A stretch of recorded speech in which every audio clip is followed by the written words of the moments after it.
गेले 15 ते 16 वर्ष झाले मी प्रॅक्टिसमध्ये आहे. मी मुख्यतः एक गायनेकोलॉजिस्ट आहे, म्हणजे एक स्त्रीरोग तज्ञ आहे. आपण बरेचसे कॉस्मेटिक क्लिनिक बघतोय की ज्यामध्ये आपल्याला माहिती आहे की बोटॉक्स आहे किंवा फिलर्स आहेत किंवा थ्रेडलिफ्ट आहेत. बरोबर. पण ह्याच्या अपार्ट पण अशी एक टर्म आहे ज्याला आपण कॉस्मेटिक गायनेक म्हणतो. ही गोष्ट आपल्या इंडियामध्ये साधारण नवीन आहे. वजायनिझमस म्हणून ही टर्म आहे. बऱ्याच कमी लोकांना ही गोष्ट माहिती असेल. बरोबर. पण ही फक्त एक सायकोलॉजिकल टर्म नाहीये. बरोबर. त्या स्त्रीला खरोखरच तितका त्रास होत असतो. तर ही खूप स्त्रियांमध्ये आहे.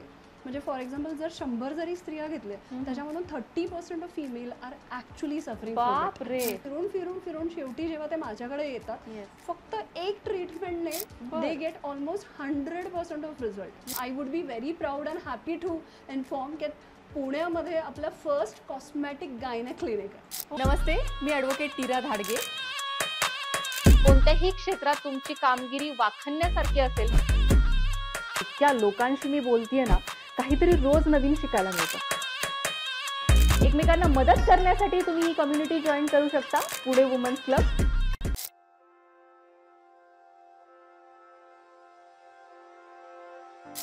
नमस्कार, मी ॲडव्होकेट नीरा धाडगे तुमचं सहर्ष स्वागत करत आहे पॉडकास्ट विथ नीरामध्ये.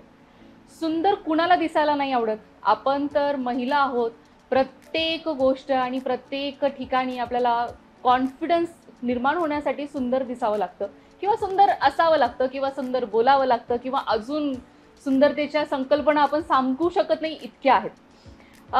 या चर्चेमध्ये मी पडणार नाही आणि कॉस्मेटॉलॉजी ह्या विषयावर ज्या गोष्टी लोकांना माहिती आहेत त्याच्यावरती आपण भरपूर बोलणार आहोत आज.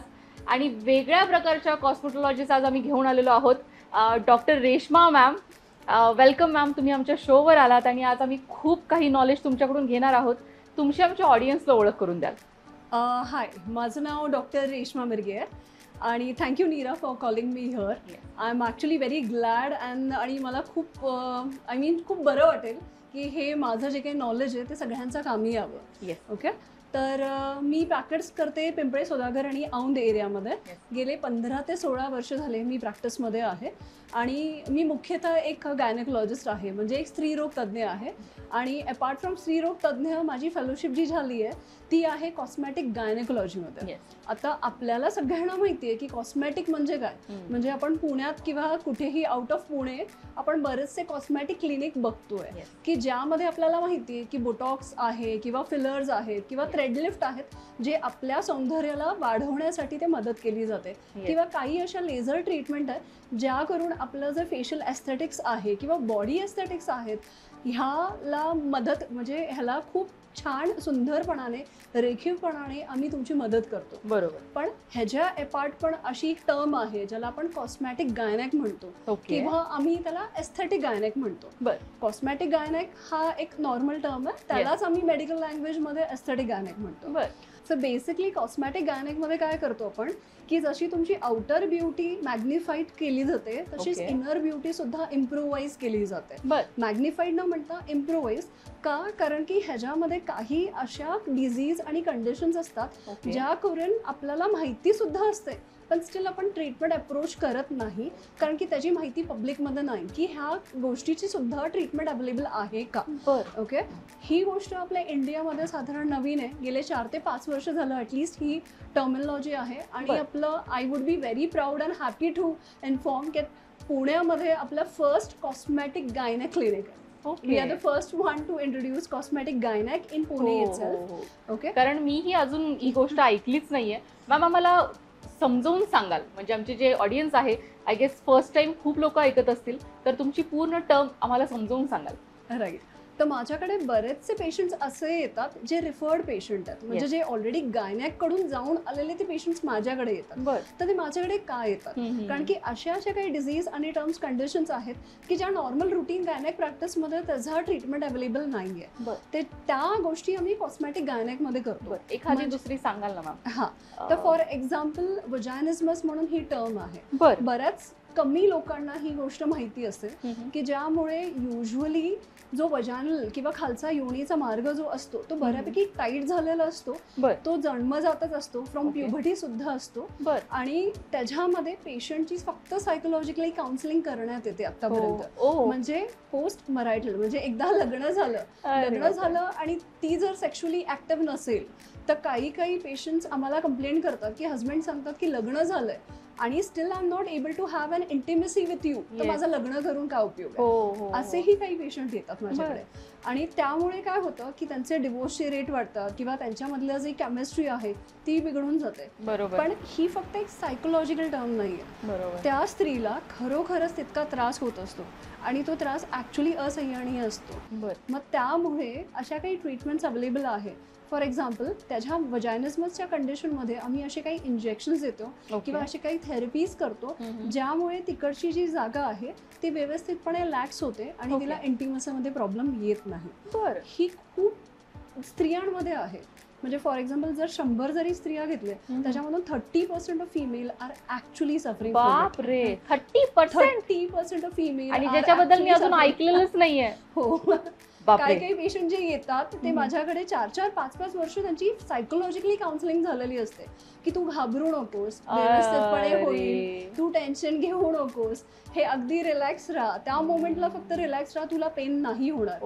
पण त्या सगळ्या गोष्टीमध्ये फिरून शेवटी जेव्हा ते माझ्याकडे येतात फक्त एक ट्रीटमेंटने त्यांचं व्यवस्थितपणे होतं. दे गेट ऑलमोस्ट 100% ऑफ रिझल्ट. म्हणजे माझ्याकडे असे काही लिहिलेले फीडबॅक्स आहेत किंवा व्हॉट्सअप केलेले सुद्धा फीडबॅक्स आहेत की त्या सांगतात की मॅम हे जो त्रास मी सफर करत आहे इतक्या वर्षांपासून तो कितीतरी जण करत असतील आणि त्यांना नॉलेज नाहीये. म्हणजे मी 4-5 वर्ष फिरून तुमच्याकडे आली आहे शेवटी, म्हणजे हा मला त्रास होत असताना. पण ज्या स्त्रियांना ऍक्च्युली तो त्रास होतोय त्यांना तर ती अवेअरनेस पण असेल. आणि आपल्या पुण्यासारख्या सिटीत इतकी अवेअरनेस नाहीये, तर ती पेरिफ्रीमध्ये म्हणजे खेड्या गावात जर त्यांना तसा काही त्रास होत असेल तर त्यांचं ऍक्च्युली शोषण होतं.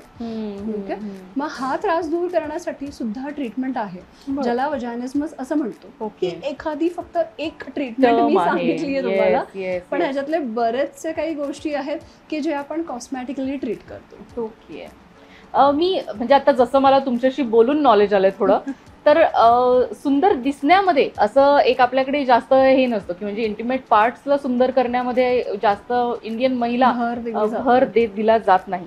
पण तुम्ही काय सजेस्ट करू शकता की ह्या गोष्टीची गरज का आहे? एकतर ज्यांना गरज आहे त्यांना आहेच आहे. म्हणजे 100 पैकी 30% जर लोक ह्या गोष्टीतनं सफर होत असतील तर खूपच भयान सिच्युएशन आहे. आणि त्याच्याबरोबर अजून तुम्ही कुणालाही सजेस्ट करू शकता? राईट. बरेचसे जे पेशंट येतात ना त्या दुसऱ्या गायनेकोलॉजिस्ट माझ्याकडे रिफर करतात. आणि ते का रिफर करतात, नेमकी त्यांना हा त्रास केव्हा मॅक्झिमम वाटतो तेव्हाच ते येतात माझ्याकडे. सो बेसिकली काय होतं की जेव्हा ते फॅमिली प्लॅनिंगसाठी जातात किंवा IVF ट्रीटमेंटसाठी जातात, तो साधा आपला सोनोग्राफीचा प्रोब सुद्धा त्यांना तिथे वापरता येत नाही. कारण की ती जागा इतकी नॅरो किंवा लहान झालेली असते किंवा खूपच स्ट्रॉंग टाईट असते ती. तर त्याच्यामुळे जे IVF चे डॉक्टर असतात तर त्यांना तिकडच्या सोनोग्राफीचा सुद्धा प्रोब वापरला जात नाही. तर IVF डॉक्टर्स कडून किंवा IVF स्पेशालिस्ट कडून ते मेजॉरिटी ऑफ द पेशंट आपल्याकडे येतात की ज्यांना मूल होत नाही. तर माझ्याकडे काही पेशंट असे सुद्धा आहेत की फक्त ही वजायनिझमसची ट्रीटमेंट केली आणि ते नॅचरली कन्सिव्ह झालेत. म्हणजे साधारण 1 महिन्यानंतर त्यांचा मला मेसेज येतो की ma'am I am pregnant without any IVF treatment किंवा without any infertility treatment for that matter. तर ज्यांना ऍक्च्युली इन्फर्टिलिटीचा इश्यू आहे आणि ज्यांचा प्रॉपरली इंटिमेसी होत नाही त्या कपल्सनी डेफिनेटली एकदा तरी काउन्सिलिंग करून एकदा तरी ह्या ट्रीटमेंटकडे ऍक्च्युली लक्ष देऊन बघायला पाहिजे की अवेअरनेसच नाही आहे. असं काही असू शकतं, ह्याचा अवेअरनेसच नाही आहे. त्याच्यामुळे ह्याचा अवेअरनेस ऍक्च्युली नाही आपल्या भारतामध्येच नाही. म्हणजे मी as a national plus as a international speaker आहे कॉस्मॅटिक गायनेक मध्ये. मग ज्या करून तिकडे ऑलमोस्ट जगभरातले जे काही कॉस्मॅटिक सर्जन आहेत त्या येतात. ओके. तर बाहेरच्या कंट्रीमध्ये आम्ही जेव्हा आमच्या कलिगशी बोलतोय तर बाहेरच्या कंट्रीमध्ये ह्याचा इन्सिडेन्स खूप जास्त आहे किंवा हे पॉप्युलेशन खूप क्लिनिकमध्ये येतात, ह्या स्त्रिया क्लिनिकमध्ये येतात. पण आपल्या भारतात सुद्धा आपल्या भारताची पॉप्युलेशन कमी नाहीये, म्हणजे हा इन्सिडेन्स सुद्धा जास्त राहणारच आहे. फक्त एवढं ही अंडर डिटरमाइंड आहे, म्हणजे अवेअरनेस नसल्यामुळे हे येत नाहीत क्लिनिक. बरोबर. खूपच म्हणजे मला पण माहित नाहीये, मी इतक्या गोष्टी बघते, इतकी पुस्तकं वाचते, इतक्या लोकांबरोबर भेटते, तरीही हा विषय कधीच वरती आला नाही. राईट. आणि एसिडच्या गोष्टी बघितल्या तर आम्ही स्किन केअरमध्ये आणि हेअर केअरमध्ये मी स्वतः काम करते. ओके. मी स्वतः दुबईला जाऊन प्रॉडक्ट्स पाहून आलेली आहे. ओके. स्टील मला ह्या गोष्टीची आतापर्यंत कधीच कल्पना आली नाही. म्हटलं खूप कमी बोललं जातं या गोष्टीवर आणि खूप कमी अवेअरनेस आहे. आणि मेनली आपल्या इथे सेक्शुअलिटीचा हा जो इश्यू आहे ना, तर तोच कमी बोलला जातो. तर ही गोष्ट इज सेकंडरी टू देम. मी तेच म्हटलं की माझ्याकडे काही पेशंट असे आहेत जे लाखो रुपये खर्च करतील आमच्याच क्लिनिकमध्ये फेशियल एस्थेटिकवर, पण जर इंटिमेट एरियामध्ये त्यांना काही प्रॉब्लेम असेल तर त्यांचा थोडासा पाय पुढे मागे होतो की तिथे 10,000 खर्च करायला सुद्धा विचार करतात की that is a part which is very more neglected. Okay. पण असा जर विचार केला आपण, बिकॉज काही काही पेशंट जे नॅचरली कन्सीव्ह होतात ह्या ट्रीटमेंट नंतर, तर बेसिकली त्यांचा जो कॉन्फिडन्स आहे तो बऱ्यापैकी बूस्टअप होतो. ओके. ज्यांना इंटिमेसी होत नाही त्यांचा एक लो कॉन्फिडन्स बऱ्यापैकी लो डाऊन झालेला असतो. ते खूप चांगल्या क्षेत्रात असतील, खूप मोठ्या पदावर असतील, पण एक जो कॉन्फिडन्स आहे ना त्या गोष्टींना, किंवा अदर पॉप्युलेशन जेव्हा आपण कम्पेअर करतो, एक पिअर प्रेशर पण असतं आणि त्याच्याहून मोठं फॅमिली आणि सोशल प्रेशर असतं, आणि त्याच्यामुळे त्यांचा जो कॉन्फिडन्स कमी होत असतो तो कॉन्फिडन्स बूस्ट व्हायला कॉस्मेटिक गायनेकमध्ये खूप मदत होते. मस्त. तुमची आतापर्यंतची एखादी अशी केस ज्याने आमचे क्लायंट अजून अवेअर होतील? ओके. तर माझ्याकडे एक साधारण एक कपल आले होते. मी आयडेंटिटी नाही डिस्क्लोज करू शकत ऑफकोर्स. तर दे वर मॅरिड, म्हणजे साधारण एक 25 वर्षापासून त्यांचं लग्न झालेलं आणि आत्तापर्यंत त्यांची इंटिमेसीच नव्हती. 25 वर्ष. The highest record that I have in my clinic. म्हणजे माझ्याकडे 4-5 वर्ष किंवा 12-13 वर्ष जे डिवोर्सच्या टप्प्यावर आहे, ज्यांनी डिवोर्सला रजिस्टर सुद्धा केलंय आणि मग परत केस मागे घेतली, असेही केस आहेत. पण हे जे कपल होते ऑलमोस्ट 25 वर्ष झाले लग्न करून. स्त्रीचं एज होतं ऑलमोस्ट 45 इयर्स आणि मेल वॉज ऑलमोस्ट 48 इयर्स. तर त्यांना IVF साठी त्यांनी ट्राय केलं, पण ऑब्व्हियसली म्हणजे तिथे सुद्धा ते सोनोग्राफी प्रोब इन्सर्ट नाहीच झाला. त्याच्यामुळे त्या ज्या डॉक्टर होत्या त्या मला वेल नोन आहेत, तर म्हणून त्यांनी त्यांची केस माझ्याकडे ट्रान्सफर केली. तर मी जेव्हा त्यांची हिस्ट्री घेतली की आम्ही विचारतो की इंटिमेसी झाली आहे की नाही झाली किंवा कुठल्या पद्धतीने झाली, तर त्यांचं असं म्हणणं होतं की whatever we was thinking that was intimate, but आम्ही प्लॅन नाही होतं किंवा प्रेग्नन्सी नाही होतं ते शोधण्यात जेव्हा आम्ही तिथं गेलो इन्फर्टिलिटी ट्रीटमेंटला, की आम्हाला वाटलं की नाही आम्हाला प्रेग्नन्सी राहणारच नाही. पण जेव्हा तिथं गेल्यानंतर कळलं की तिची जागाच इतकी बारीक आहे की आतापर्यंत आमची इंटिमेसी झालीच नाही. So we were even I was shock की 25 इयर्स म्हणजे खूप मोठा गॅप आहे. नाही, फिजिकल फ्रस्ट्रेशन तर आहेच आहे, ऑब्व्हियसली. इमोशनल प्लस हे का नाही होते, उत्तरं नाही आहेत आणि कुणाला विचारू नाही शकत आहे, नक्की प्रॉब्लेम काय आहे हे डॉक्टर सुद्धा 25 वर्ष सांगू नाही शकत आहेत. सो खूप फ्रस्ट्रेटिंग गोष्ट आहे ही. ते बरेचसे क्लिनिक जाऊन आले होते, त्यांना एका गायनेकोलॉजिस्टने सजेस्ट केलं होतं की तुम्ही सायकोलॉजिकली काउन्सिलिंग करा, मग ते व्यवस्थित तुमची इंटिमेसी व्यवस्थितपणे होईल. पण 4-5 वर्ष, कोविडचे 2-3 वर्ष सुद्धा त्यांनी त्याच्यात घालवले.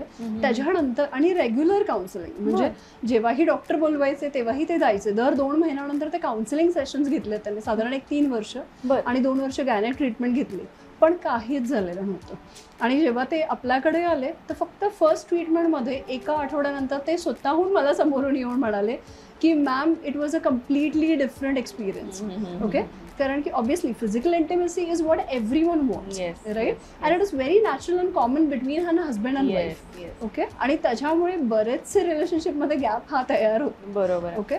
आणि त्याच्यामुळे काय होतं की the charm that they had after meeting me for the first time आणि after 1 week was completely different.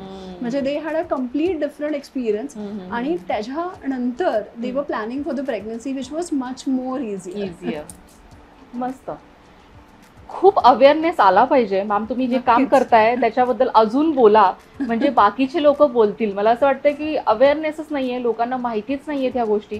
आणि फक्त सुंदर दिसणं किंवा कॉन्फिडंट हा एक विषय बाजूला ठेवला आपण तरी जे याचे इतके मोठे मोठे इश्यूज आहेत, म्हणजे 25-25 वर्ष जे लोक हा इश्यू फॉलो करतात किंवा तो येतोय त्यांच्यापर्यंत नक्की ही गोष्ट पोहोचली पाहिजे की तिथे काहीतरी सोल्युशन आहे. तुम्हाला ह्या नक्कीच. सगळ्या गोष्टीमधनं 25 वर्ष जाण्याची गरज नाहीये. ऑब्व्हियसली, कारण की तो जो पेन असतो ना त्यांचा, तो पेन ते कुणालाही शेअर करू शकत नाही करू नाही शकत. ना त्यांच्या फॅमिली मेंबर्सला. नाही, त्यांना माहितीच नाहीये काय होतंय तर ते शेअर कसं करणार, असा एक प्रश्न आहे. माझ्याकडे एक कपल असे आले होते की ती तिच्या आईला सांगत होती की अरे आमची इंटिमेसीच झाली नाही, तर तुम्हाला प्रेग्नन्सीसाठी प्लॅन करते आणि मी खूप प्रयत्न करते त्या गोष्टीसाठी, पण नाही जमत आहे ते माझ्याने, तर तूही माझ्यावर प्रेशर नको करू ॲज अ आई म्हणून. मला ऑलरेडी इन लॉसचं बऱ्यापैकी प्रेशर आहे आणि इथूनही जर तू प्रेशर दिलं me what should I do. म्हणजे माझ्या कल्पनेत फक्त एकच गोष्ट आहे की मी ऍटलीस्ट ह्याला डिवोर्स करावं, ऍटलीस्ट तो त्याच्या लाईफमध्ये सॅटिस्फाईड राहील. की तिथपर्यंत जाऊन आलेले कपल आलेत माझ्याकडे where they are actually very happy now. आणि काही काही कपल फक्त नॅचरल कन्सेप्शनने ते प्रेग्नेंट झाले. एखादी मेडिकल टर्म आम्हाला मॅम सांगाल तुम्ही, ज्याने आम्हाला आमच्या ऑडियन्सला अजून या क्षेत्रामधलं काहीतरी कळेल? खूप कॉमन हा प्रॉब्लेम आहे आपल्या स्त्रियांमध्ये. स्पेसिफिकली हा प्रॉब्लेम जो आहे तो आफ्टर द एज ऑफ से 25-30 नंतर सुरू होतो आणि मॅक्झिमाइज होतो तो पोस्ट मेनोपॉझलमध्ये. म्हणजे जेव्हा आपली मासिक पाळी पूर्णपणे संपते तेव्हा ह्याचा त्रास खूप जास्त जाणवतो, ज्याला आपण स्ट्रेस युरिनरी इनकॉन्टिनन्स म्हणतो. ओके, स्ट्रेस युरिनरी इनकॉन्टिनन्स म्हणजे काय की जेव्हा तुम्हाला वाटतं की तुम्ही पी कराल किंवा तुम्हाला वॉशरूमला जायचं आहे, तर त्याच्या आधीच तुमची वॉशरूम तुमच्या कपड्यांमध्ये होते की तुम्ही शिंकलत किंवा खोकलत किंवा जोरजोराने हसलत तरी तुमची वॉशरूम पास होते, म्हणजे युरिन पास होते बेसिकली. आणि तो जो स्टिंजंट स्मेल असतो तो दिवसभर तुमच्यासोबत असतो if you are a working woman. Okay, तुम्ही घरी जरी असलात तर त्याच्यामुळे तुम्हाला सारखे सारखे इन्फेक्शन, म्हणजे जर तुमची युरिन साधं शिंकल्याने किंवा हसल्याने सुद्धा जर युरिन पास होत असेल तर तो जो एक स्टिंजंट स्मेल आहे किंवा त्याच्याने सारखे सारखे युरिन लीक होऊन युरिन इन्फेक्शन होण्याचे चान्सेस खूप प्रमाणाने वाढले जातात. बरोबर, हा खूप कॉमन प्रॉब्लेम आहे. मी ऐकलंय 5-6 लोकांकडून तरी ऐकलेलं आहे. I will refer definitely. आणि आधी मी त्यांच्यासाठी म्हणजे त्या गोष्टीसाठी सुद्धा गॅनेकमध्ये ऑब्व्हियसली ट्रीटमेंट होती, पण तेव्हा मी ऑपरेटिव्ह करायचो, सर्जरी करायचो. आणि आता operative 0%, no surgery at all, अजिबात ब्लिडिंग नाही, तिथे एनेस्थीशियाची गरज लागत नाही. पेशंट वॉक इन येतो, 10 मिनिटात ट्रीटमेंट करतो आणि पुन्हा जातो. तिथे भुलीची सुद्धा गरज नाही. आता रिसेंटली माझ्याकडे एक केस आली होती की ज्या करून तिच्या मुलीची ट्रीटमेंट म्हणजे ब्रायडल ट्रीटमेंट माझ्याकडे सुरू होती. तिला पीसीओडीचा त्रास होता त्या मुलीला आणि तिची ट्रीटमेंट माझ्याकडे सुरू होते गेले 3 ते 4 वर्ष. ओके, आणि त्याच्यानंतर तिची आईला खूप त्रास होत होता. म्हणजे तिची आई जेव्हा तिच्याकडे तिच्यासोबत यायची तेव्हा मी तिला सहज विचारलं की काय त्रास होतो. ती मला म्हटले की मला खोकला खूपच वाढलाय आणि त्या खोकल्यामुळे एक खूप घाण वास येतोय खालच्या जागी. तर मग मी म्हटलं की एकदा बघून घेऊयात का आपण. जेव्हा मी तिला एक्झामिन केलं तेव्हा ते कळलं की इट इज स्ट्रेस युरिनरी इनकॉन्टिनन्स किंवा आपण SUI असं म्हणतो.